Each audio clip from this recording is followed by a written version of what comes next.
Nakapagtala na ng dalawang magkasunod na ash emissions o pagbuga ng abo ang Philippine Institute of Volcanology and Seismology o PIVOC sa bunganga ng Bulkang Kanlaon ngayong araw. Base sa inilabas na time-lapse footage mula sa IP camera ng KVOCC, unang naitala ang ash emission 6:54 AM na tumagal ng 46 minutes. Sinundan ito ng isa pang pagbuga ng abo bandang 7:50 AM na tumagal naman ng 23 minutes. Ayon sa ulat ng Canlaon Volcano Observatory Canlaon City ng PIVOC, nagbuga ito ng abo at usok na umabot sa 100 hanggang 50 meters na may katamtamang pagsingaw patungong southwest. Naitala rin mula sa bulkan ang 17 volcanic earthquakes.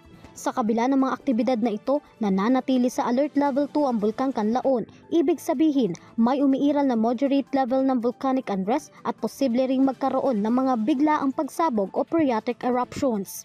Paalala ng PIVOC, mahigpit na ipinagbabawal ang pagpasok sa 4 kilometers radius permanent danger zone o PDC sa paligid ng bulkan.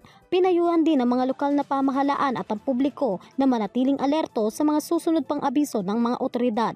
Patuloy na minomonitor ng PIVOC ang aktibidad ng Bulkang Kanlaon at manatili lamang na nakaalerto para sa mga iba pang impormasyon sa mahalagang pagbabago ng kondisyon ng bulkan. Para sa EuroTV News, Graciela Corazon sumasaludo sa bawat Pilipino.